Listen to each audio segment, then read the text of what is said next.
guys, hopefully all of you are doing well. Today I'm going to show you how to make a very authentic red enchilada sauce. It does have quite a few steps, but trust me, in the end, it is well worth it. Take a look.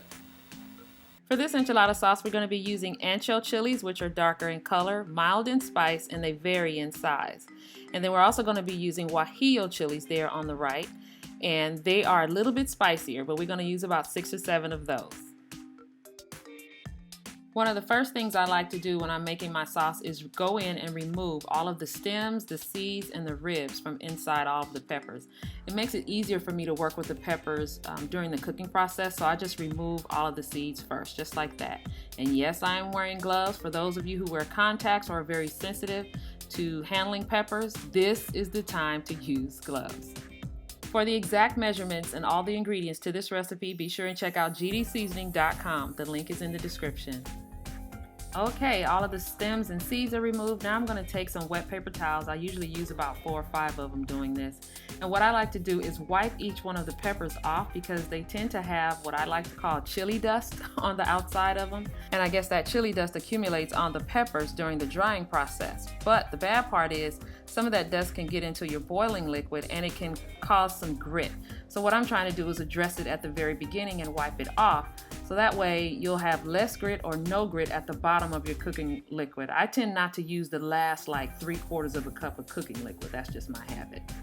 Now I'm going to place the chilies on a very hot griddle, which I have over medium-high heat. And if you don't have a griddle, you can use a cast iron skillet or even a regular skillet that's stainless steel. But you do want to toast the chilies. You're going to bring out the natural oils and the natural flavors of the chilies. And this only takes 10 to 15 seconds on each side, so don't walk away. Now I'm just going to give all of the chilies a turn and let them toast up on the other side for the same amount of time, 10 to 15 seconds. And then I'll already have my skillet or my pot ready for those chilies to go directly into. Once they're ready, take them immediately off. Don't leave them there. Next, I'm going to pour over 8 cups of water into the pan. And I'm going to bring the chilies up to a boil and then turn them down to a simmer and let them simmer for about 15 to 20 minutes. The cooking liquid is what's going to end up being the liquid that you're going to blend these chilies in the blender with. So it helps you control the thickness or the thinness of your sauce. Some people like it thick, some people like it thin, but you need plenty of cooking liquid to be able to work with. The chilies are all nice and plump and beautifully rehydrated. So now I'm just going to take them and move the chilies into my blender. Now let me put this warning out here. If your blender is not suited for blending hot liquids and hot foods or soups, you can let the chilies and the liquid cool down before you do that. Some blenders have been known to explode when you put hot liquid in them, so I want you to be very careful doing this, okay?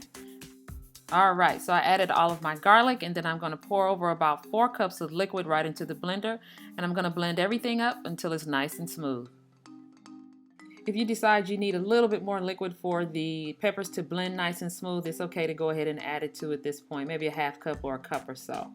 And then after you blended everything together, we're just going to pour it through a strainer into a bowl.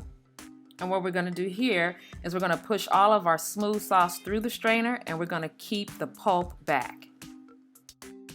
Just grab a spoon or a spatula and go ahead and stir. This helps the process move along a little faster. It only takes a couple of minutes.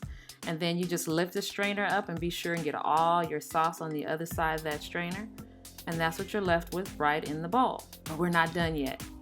As you can see, my sauce is fairly thick. So what I did was I added another cup or cup and a half of the cooking liquid because once we fry the sauce, it's still going to cook down even further and we don't want it too thick.